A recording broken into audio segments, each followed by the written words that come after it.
Kita mulai aja Bu ya, karena kalau ini nggak perlu quorum, pengambilan keputusan yang harus quorum.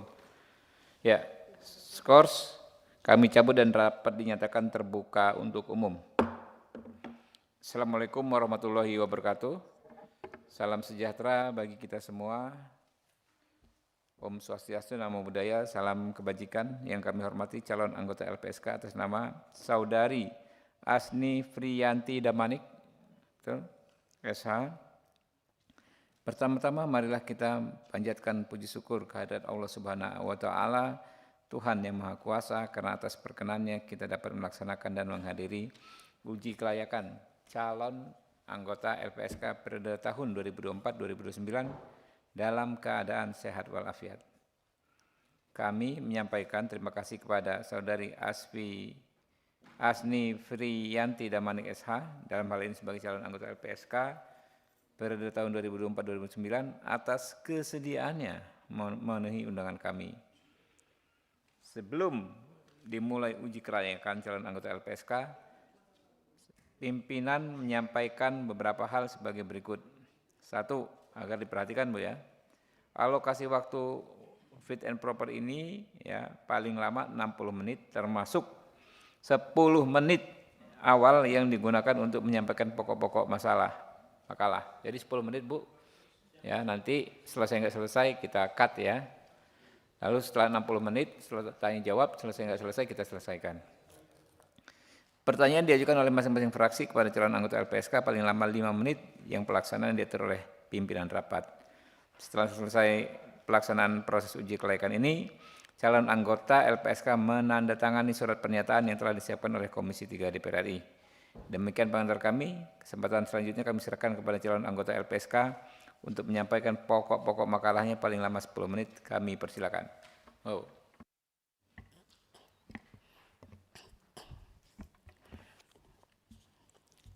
Assalamualaikum warahmatullahi wabarakatuh. Selamat siang dan salam sejahtera buat Bapak Ibu sekalian. Saya akan menyampaikan pokok-pokok pikiran saya terkait strategi peningkatan kinerja LPSK dalam mendukung terwujudnya sistem peradilan pidana terpadu. Jadi pokok-pokok pikiran ini merupakan penyempurnaan dari makalah yang kemarin ditulis yang sangat kurang gitu ya. Next slide.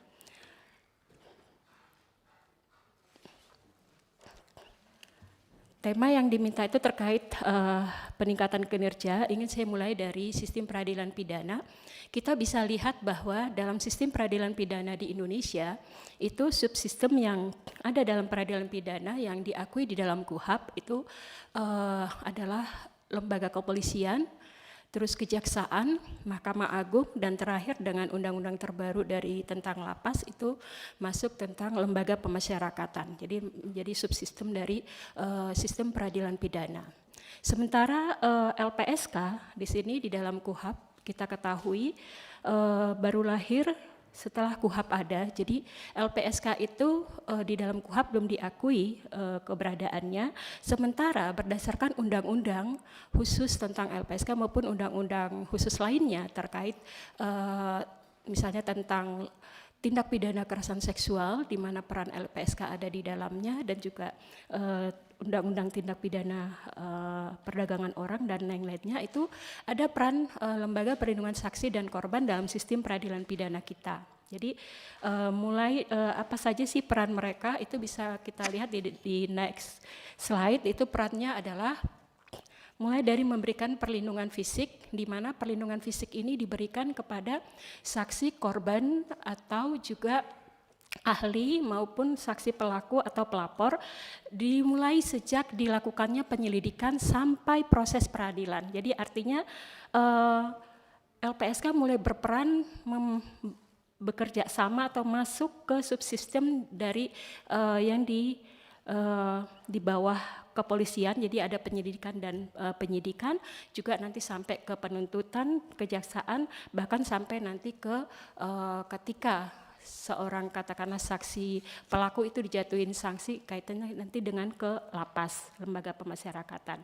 Jadi itu keterlibatannya dalam sistem peradilan pidana. Yang kedua, peran dalam pemenuhan hak prosedural, yakni bagaimana saksi dan korban atau terlindung itu mendapatkan hak pendampingan, itu juga dimulai dari sejak penyelidikan sampai proses persidangan. Jadi itu juga masuk dalam sistem peradilan pidana. Dan juga perlindungan hukum. Perlindungan hukum dalam hal ini adalah seorang saksi atau korban itu yang dilaporkan balik, misalnya bahwa mereka kan saksi dan korban itu dinyatakan tidak dapat dituntut secara hukum apabila mereka melakukan tindakan memberikan keterangan itu dengan benar. Jadi apabila ada laporan balik, itu peran dari LPSK adalah memberikan rekomendasi kepada penyelidik maupun penyidik, jadi ke kepolisian, itu untuk menunda proses penyelidikan ataupun penyidikan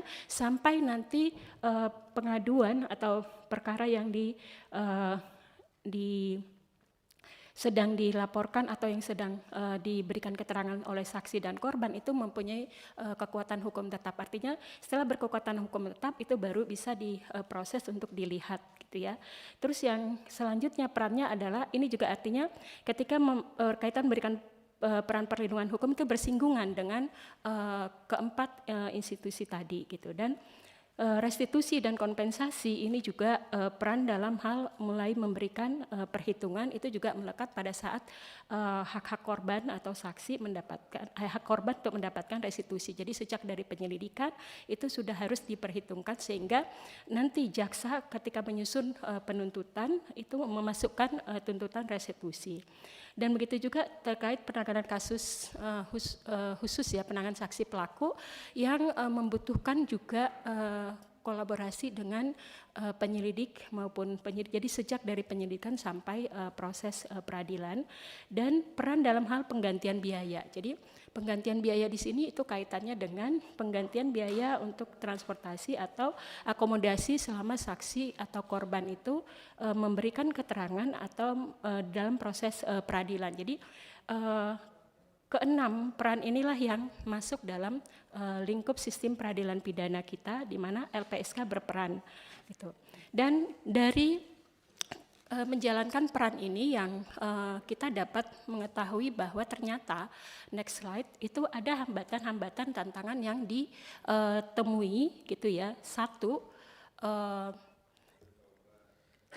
next slide, tentang aturannya, jadi tentang KUHP yang belum mengatur tentang peran LPSK. Ini berdampak kepada adanya permasalahan ketika LPSK menyampaikan, misalnya ketika melakukan perannya untuk perlindungan fisik atau untuk melakukan permohonan prosedural, itu banyak sekali hambatan di dalam mereka ketika penyidik atau juga yang menolak, katakan tanda kutip menolak kehadirannya gitu. Terus juga dengan tidak masuknya juga LPSK itu di dalam KUHP, artinya LPSK ini tidak dianggap sebagai bagian dari subsistem peradilan pidana gitu. Jadi selalu ada upaya-upaya yang terus-menerus koordinasi yang dilakukan untuk bisa meyakinkan aparat penegak hukum atau penegak hukum bahwa LPSK mempunyai mandat untuk melakukan peran-peran mereka. Dan yang kedua, hambatan kedua itu adalah perbedaan persepsi terobosan hak-hak saksi dan korban dalam undang-undang khusus. Seperti di dalam undang-undang TPSK, perlindungan saksi, tindak pidana kekerasan seksual TPKS, itu ada terobosan yang kaitan dengan misalnya keterangan saksi yang di dalam proses penyidikan itu bisa dilakukan perekaman elektronik gitu ya. Jadi artinya saksi atau korban itu tidak harus bolak-balik dia menghadiri proses pemeriksaan, dan ini menjadi permasalahan juga ketika penegak hukum lainnya belum menerima adanya terobosan-terobosan yang baru dari undang-undang khusus yang melibatkan peran LPSK. Selanjutnya, hambatan selanjutnya dalam peran LPSK dalam sistem peradilan pidana adalah sarana dan prasarana yang belum ada gitu ya, terkait tentang ruang tahanan khusus saksi pelaku, yang ini merupakan penanganan khusus untuk saksi pelaku yang memang ketika dia dinyatakan sebagai saksi pelaku seharusnya mendapatkan pemisahan ya, ada ruang khusus untuk penahanan gitu. Dan yang tantangan atau hambatan terakhir itu kaitan dengan internal LPSK sendiri, yaitu tentang sumber daya yang terbatas. Sumber daya baik tentang SDM-nya, sumber daya manusia, baik tentang anggaran maupun juga sarana-sarana pendukung lainnya gitu. Jadi seperti kita ketahui dari laporan LPSK di tahun 2022 itu sumber daya, jadi dalam hal ini sumber daya manusia itu hampir 50% adalah tenaga kerja itu pegawai pemerintah non PNS, jadi yang dikontrak atau istilahnya honorer. Sementara pendidikan yang telah diinvestasikan ke mereka gitu, itu menjadi sia-sia ketika dalam penanganan penanganan selanjutnya itu harus berganti sumber daya manusianya. Belum lagi ada anggaran yang terbatas, mengingat tahun 2023 ini semakin banyak permohonan yang diajukan oleh korban tindak pidana kekerasan seksual, karena memang undang-undang tindak pidana kekerasan seksual itu mengakui hak korban untuk mendapatkan perlindungan hukum.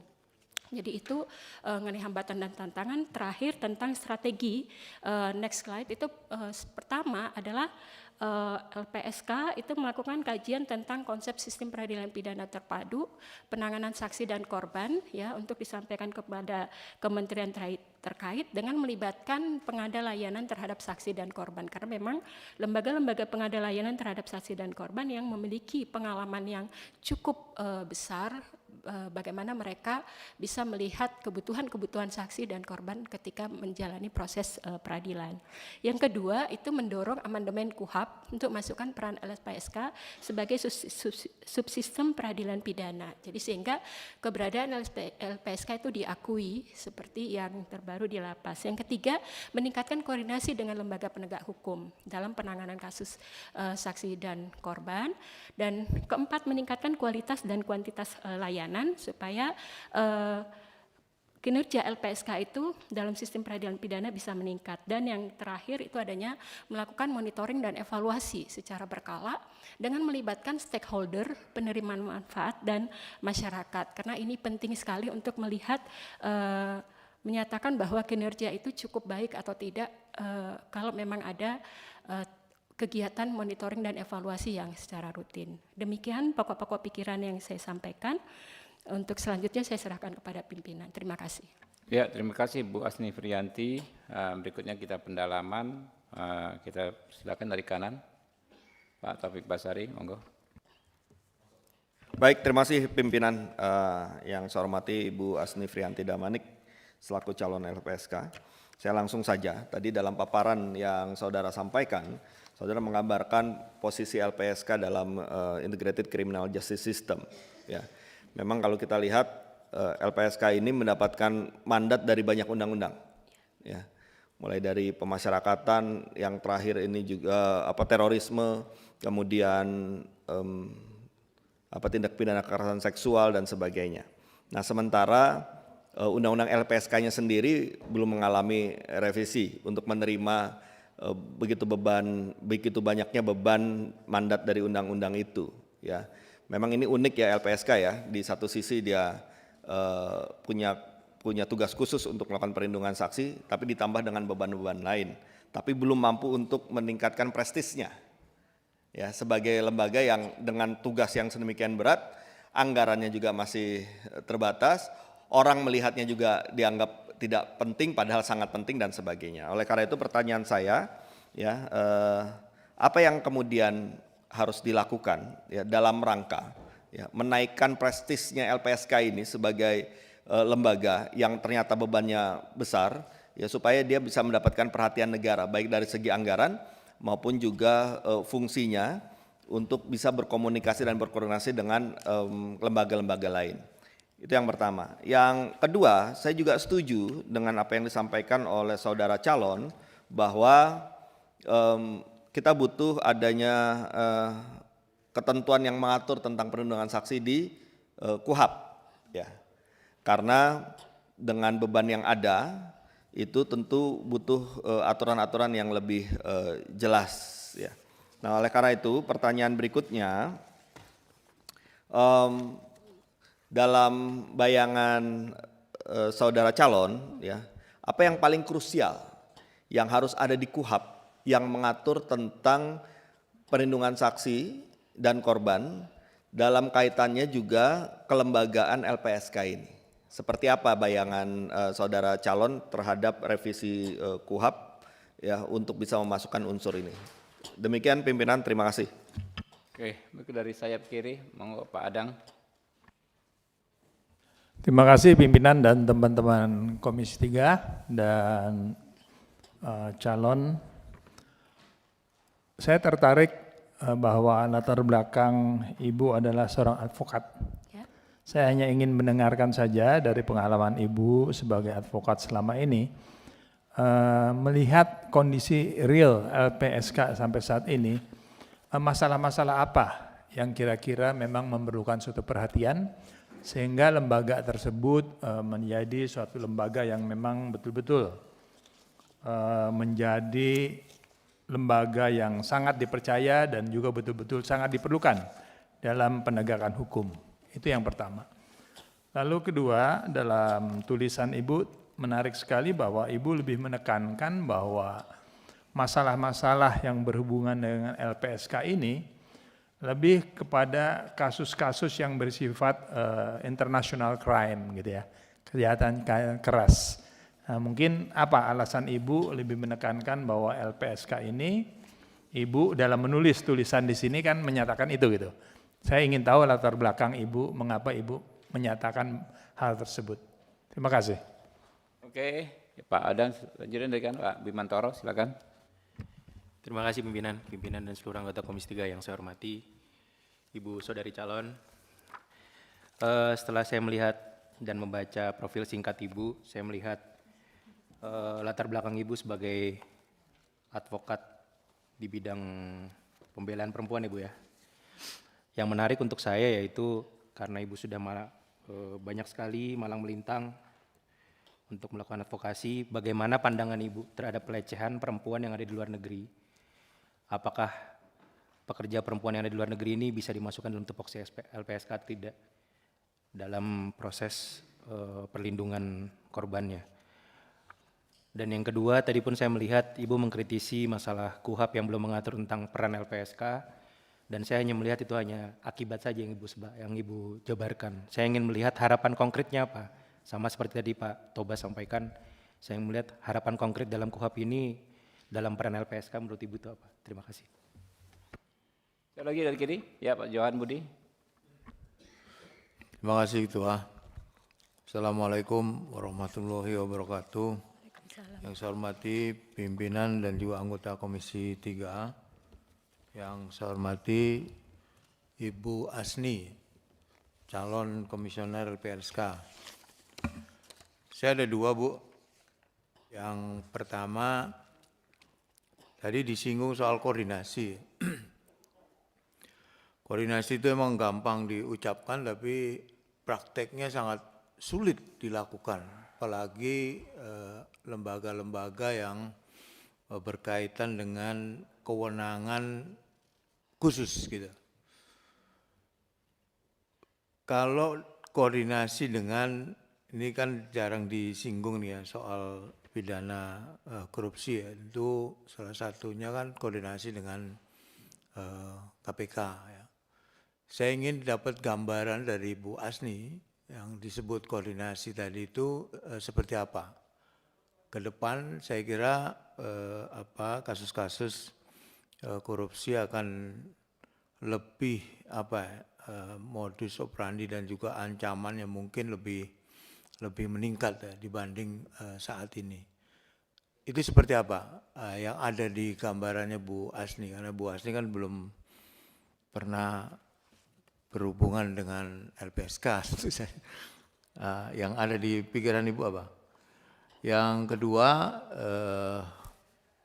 bagaimana kemudian ini KUHP baru akan diterapkan atau berlaku pada 2026 dan juga Undang-Undang TPKS yang disahkan tahun lalu. Nah ini bagaimana ini kalau Ibu di LPSK ini, sistem peradilan pidana dan dikaitkan dengan hak asasi manusia. Saya ingin dapat gambaran dari pikiran-pikiran Bu Asni berkaitan dengan ini. Terima kasih Ketua. Assalamualaikum warahmatullahi wabarakatuh. Waalaikumsalam warahmatullahi wabarakatuh. Dari kanan ada lagi, Pak Arteria, silakan.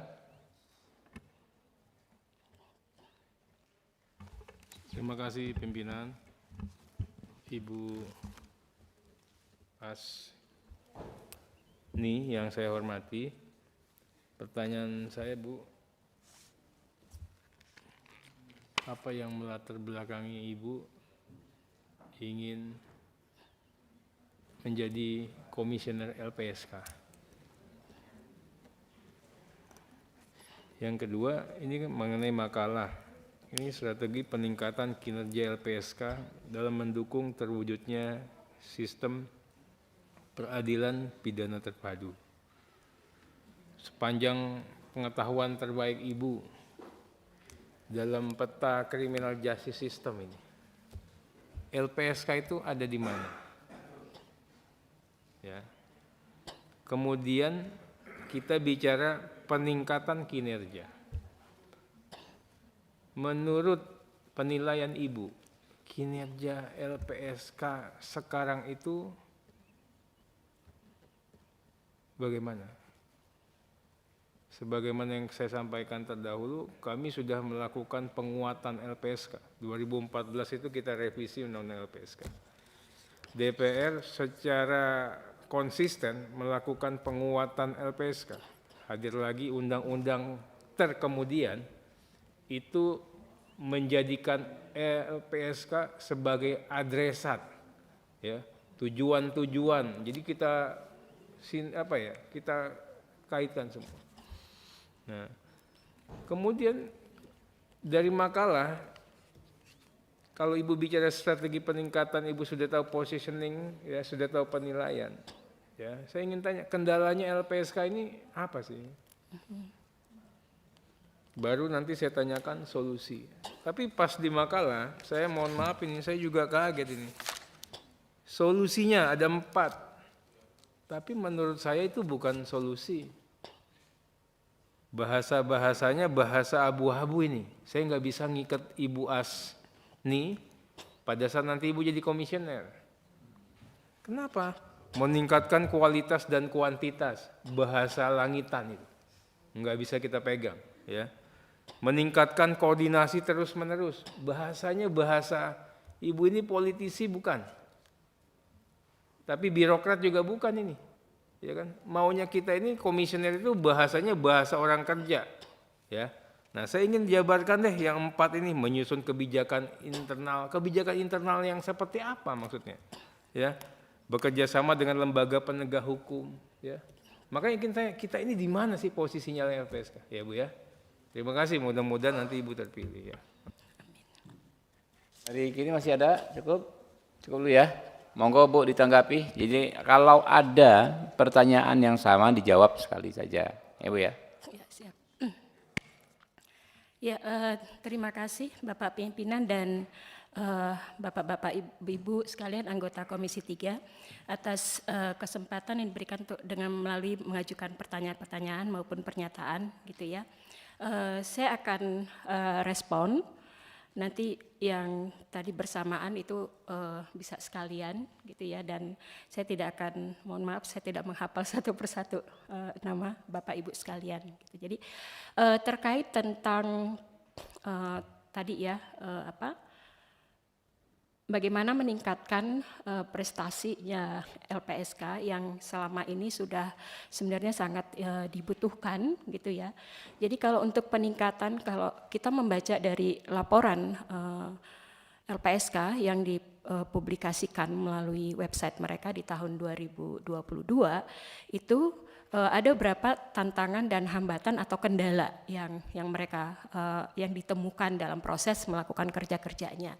Jadi kaitan misalnya kendala tentang sumber daya manusia gitu, yang kalau dilihat banyaknya permohonan perlindungan kepada LPSK dan itu meningkat, sementara sumber daya manusianya itu mengenai status pekerjanya itu hampir 50%, lebih dari 50% itu merupakan tenaga honorer gitu ya. Jadi sementara ada kebutuhan supaya tenaga honorer itu bisa ditingkatkan menjadi tenaga P3K. Jadi pegawai pemerintah dengan perjanjian kerja yang itu mereka bisa menjalankan fungsi dan peran yang mana mereka selama ini sudah dilatih gitu ya, sudah dilatih.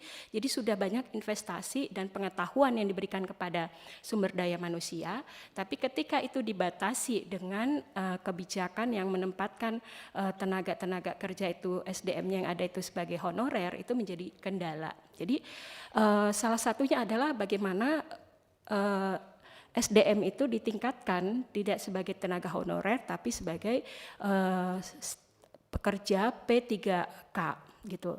Terus yang kedua itu tadi kaitan dengan nanti kaitan dengan posisi tadi ya di dalam KUHAP gitu. Bagaimana supaya mereka bisa menjadi lebih kuat sebenarnya ini juga diharapkan nanti LPSK itu menjadi satu subsistem peradilan pidana sehingga keberadaannya diakui gitu, sehingga ketika menjalankan peran-peran mereka itu mereka diakui sebagai satu lembaga yang melakukan peradilan pidana juga, dan korban-korban yang datang itu juga merasa yakin bahwa mereka itu diakui sebagai lembaga yang cukup kuat gitu. Dan yang ketiga itu selain tadi peningkatan juga kaitan dengan anggaran atau paling enggak diberikan keleluasaan juga untuk LPSK itu menggalang atau menggalang dana apabila negara nggak mampu gitu ya. Negara kan alokasinya terbatas, jadi misalnya membuat sistem kayak ada dana abadi tapi dengan persetujuan dari Kementerian Keuangan, penggunaan dana abadi yang diambil dari CSR perusahaan-perusahaan, tapi perusahaan-perusahaan itu diberikan reward gitu ya, reward yang mereka itu misalnya dipotong pajaknya atau diakui bahwa mereka memberikan dana yang memang selama ini juga untuk kegiatan bantuan medis dan bantuan rehabilitasi psikososial. Sebenarnya berdasarkan laporan LPSK itu LPSK sendiri sudah melakukan itu dengan lembaga-lembaga swasta atau lembaga filantropi seperti Dompet Duafa sudah melakukan pengumpulan dana. Namun memang untuk kaitan dengan anggaran karena ini rawan adalah bagaimana sistem pengawasannya nanti untuk penggunaan anggaran-anggaran tersebut itu bisa benar-benar transparan dan dilakukan audit gitu ya. Terus kaitan tadi dengan apa sih yang perlu dimasukkan dalam KUHAP selain lembaga LPSK itu sendiri dijadikan bagian dari subsistem peradilan pidana, juga pengakuan tentang hak-hak korban karena KUHAP itu belum mengatur. Jadi apa yang sudah diatur di dalam undang-undang khusus, misalnya di undang-undang LPSK, undang-undang perlindungan anak, undang-undang TPKS, ada hak-hak korban itu diatur juga di dalam KUHAP sehingga ada prosedur bagaimana sih penanganan, jadi hukum acara penanganan korban mulai dari pemeriksaan. Jadi sekarang ini kan ada misalnya Perma 7 tahun 2000 Perma 3 tahun 2017 yang mengatur tentang bagaimana perempuan berhadapan dengan hukum, misalnya salah satu contoh. Itu tidak parsial dilakukan oleh masing-masing lembaga penegak hukum seperti pedoman 1 kejaksaan. Misalnya itu yang sudah ada dan diatur di masing-masing kebijakan institusi lembaga penegak hukum itu diatur di dalam KUHAP. Jadi bagaimana proses pemeriksaan, bagaimana hak korban terpenuhi, terus menempatkan korban itu sebagai subjek hukum, jadi bukan sebagai objek hukum. Itu yang perlu diatur di dalam KUHAP juga. Terus selanjutnya bagaimana kondisi LPSK saat ini, bagaimana supaya LPSK itu bisa sangat dipercaya dan dibutuhkan gitu ya. Selain pelayanan yang cukup memenuhi kebutuhan saksi dan korban, dalam hal ini misalnya proses yang lebih cepat. Jadi artinya ketika ada pemohon mengajukan permohonan, baik itu permohonan sebagai untuk mendapatkan perlindungan fisik maupun juga permohonan prosedural atau juga pengajuan restitusi atau kompensasi, itu diharapkan responnya itu lebih cepat gitu. Jadi tidak lama menunggu sehingga menimbulkan kepercayaan bagi masyarakat, dan juga perhitungan, misalnya perhitungan restitusi itu tidak jomblang terlalu tinggi dengan yang ada diputuskan oleh pengadilan gitu. Jadi kaitan tadi dengan koordinasi, artinya ini perlu ada katakanlah duduk bersama. Bayangan saya itu adalah duduk bersama yang terus-menerus antara lembaga perlindungan saksi dan korban dengan institusi penegak hukum lainnya, agar benar-benar paham nih apa sih peran dari LPSK gitu ya.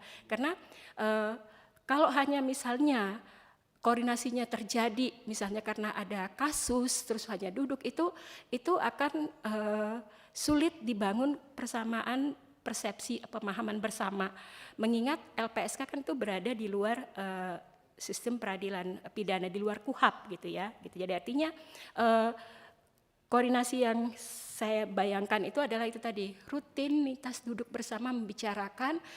Saya yakin itu tidak karena ada kasus, tapi untuk ke depan, memperbaiki ke depan, itu sesuatu yang dibicarakan terus-menerus dan secara berkala, itu pasti ada pemahaman bersama sehingga terjadi kebijakan-kebijakan yang dibangun bersama gitu. Jadi kalau hanya sekali-sekali, itu sama seperti pengalaman kami selama ini mengadvokasi suatu kebijakan, itu juga kan rutin, nggak hanya ketika kita rutin mendatangin misalnya kayak waktu dulu Undang-Undang TPKS, fraksi-fraksi, anggota Komisi 3 gitu ya, terus partai gitu. Jadi artinya rutin dilakukan supaya benar-benar paham nih apa sih yang diinginkan gitu ya. Itu yang bayangan saya dari pihak luar yang belum pernah ada bekerja di lembaga negara gitu. Terus kaitan tadi apa yang melatar belakangi saya menjadi mengajukan untuk menjadi calon anggota LPSK itu, latar belakangnya saya seorang advokat pendamping korban. Jadi dari tahun 96 telah bekerja dengan isu kekerasan berbasis gender, terutama perempuan dan kelompok rentan lainnya. Dan dalam pengalaman kami waktu mendampingi dari tahun 96, di saat waktu itu Undang-Undang PKDRT belum ada gitu ya, terus juga Undang-Undang LPSK belum ada, Undang-Undang khusus lainnya belum ada, perlindungan anak belum ada, itu kami mengalami kesulitan sekali ketika berhadapan dengan sistem peradilan pidana kita yang mengacu pada KUHAP yang fokusnya ke tersangka terdakwa gitu. Jadi kami bagaimana itu yang kehadiran kami sebagai pendamping pun dipertanyakan gitu. Anda ini siapa gitu? Penasihat hukum dasarnya apa? Anda penasihat hukum. Aturannya di mana? Anda bisa mendampingi korban. Itu hal-hal itu yang membuat saya yakin dengan terobosan-terobosan yang ada, perjuangan yang ada, apalagi dengan disahkannya Undang-Undang Tindak Pidana Kekerasan Seksual, itu peran LPSK di sana sangat besar sekali. Jadi itu yang mendasari saya bagaimana pemenuhan hak korban yang selama ini saya berupaya mengadvokasinya itu di luar yang dana itu tidak ada. Karena kalau kaitan dengan dana bantuan hukum itu kan bagi LBH yang sudah terakreditasi, dan itu juga untuk korban sangat sedikit gitu. Jadi artinya dengan berada di LPSK itu saya akan berusaha untuk bagaimana pemenuhan hak korban, kendala-kendala yang ditemuin korban selama ini untuk mengakses hak-hak mereka melalui LPSK itu bisa lebih mudah. Jadi ada perbaikan kinerja. Itulah menjadi motivasi saya untuk bisa Ketua, bergabung dengan. boleh pendalaman nggak? Boleh aja langsung. Terima kasih Pak Ketua. Ini menarik ini, Ibu Asni ya. Ya. Ibu ingin membantu mewujudkan keterangan saksi yang sebenar-benarnya ya, sebenar-benarnya. Kami punya pengalaman juga ini. Kalau Ibu nanti kepilih jadi komisioner LPSK, Ya. tadi kan bicaranya kelompok rentan, apa-apa ya. Ibu tahu nggak itu, kalau di KPK itu ya. Pemeriksaan saksi kan belum bisa didampingi ya. Iya, tahu nggak? Kalau saksi datang aja, nggak boleh ada pendampingnya. Nah kalau Ibu jadi komisioner LPSK, bisa nggak nanti Ibu bisa menjembatani, ya kita menghormati juga KPK, tapi Ibu juga menjembatani berdasarkan criminal justice system yang universal di seluruh belahan dunia. Ya kan, berdasarkan KUHAP kita, berdasarkan apa, saksi pun punya hak untuk didampingi. Itu lebih substantif daripada melindungi keterangan saksi yang diatur di Undang-Undang KPK. Nanti kalau Ibu jadi komisioner, bisa nggak Ibu menjembatani itu, minimal mengingatkan kembali setiap orang terperiksa itu boleh mendapatkan pendampingan hukum oleh penyidik siapapun, entah itu KPK, polisi, jaksa, ataupun penyidik pegawai negeri sipil sekalipun. Terima kasih. Ya, terima kasih Pak. Kaitan tadi apakah saya bisa, insya Allah saya bisa. Dengan ini tadi dasar bahwa setiap orang kaitan dengan kita bicara konstitusi dulu, awalnya dari Undang-Undang Dasar. Jadi Undang-Undang KPK itu kan masih di bawah ya. Jadi kita berbicara tentang hak konstitusional setiap warga negara. Jadi ketika dia berhadapan dengan siapapun, dia punya hak untuk mendapatkan pendampingan. Jadi itu dasar saya. Terima kasih. Saya bisa lanjut ya. Tadi kendala, terus yang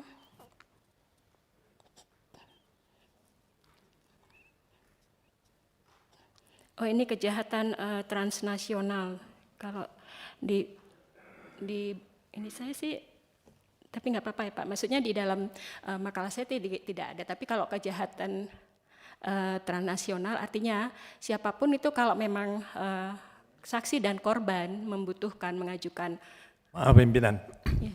saya hanya ingin Ibu menekankan betul gitu ya di tulisan Ibu bahwa redaksionalnya begini Bu, sebagai lembaga yang diberi mandat untuk memberikan perlindungan kepada korban, saksi, ahli saksi dan sebagainya, LPSK sangat berperan dalam mendukung berjalannya proses peradilan pidana terutama, nah ini yang pertanyaan, terutama kejahatan transnasional yang terorganisir.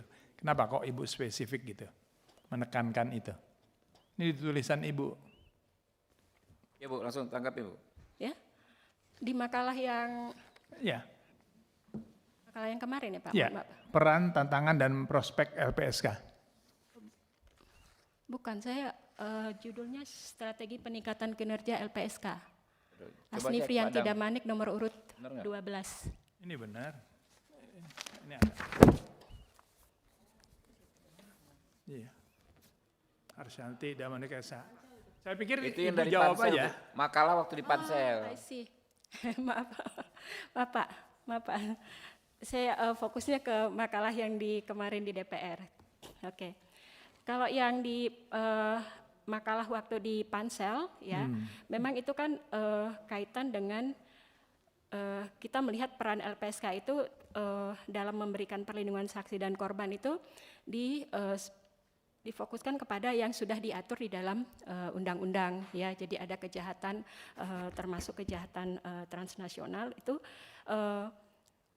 di sana kan ini kejahatan ini banyak yang ibaratnya ada kayak sindikat yang cukup besar sebenarnya yang itu ancamannya itu siapa pelakunya itu kan agak sulit untuk diprediksi gitu. Misalnya kalau terjadi di dalam negeri itu masih lebih mudah ya. Jadi kalau untuk yang transnasional itu karena melibatkan sindikat yang cukup besar itu juga berarti harus ada hal yang harus dilakukan gitu yang memperkuat. Jadi LPSK itu harus diperkuat untuk bisa melakukan upaya perlindungan terhadap korban dan saksi dengan kejahatan-kejahatan tersebut. Itu yang saya maksud. Ya. Terima kasih Pak. Asli Ibu. Saya rasa cukup ya. Masih ada lagi. Udah cukup? Ya udah cukup, nggak apa-apa Bu. Ya, terima kasih Bu. Ya dengan selesainya. Sama-sama Pak. Sesi tanya jawab ini silakan Bu ditandatangani surat pernyataan. Terima kasih, kami tutup. Billahi taufiq wal hidayah. Wassalamualaikum warahmatullahi wabarakatuh. Kita lanjutkan dengan peserta berikutnya. Monggo Bu, terima kasih Bu. Sama-sama Pak.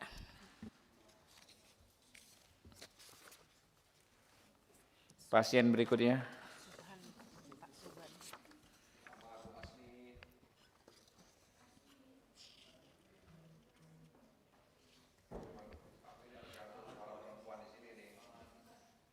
Bapak Subhan.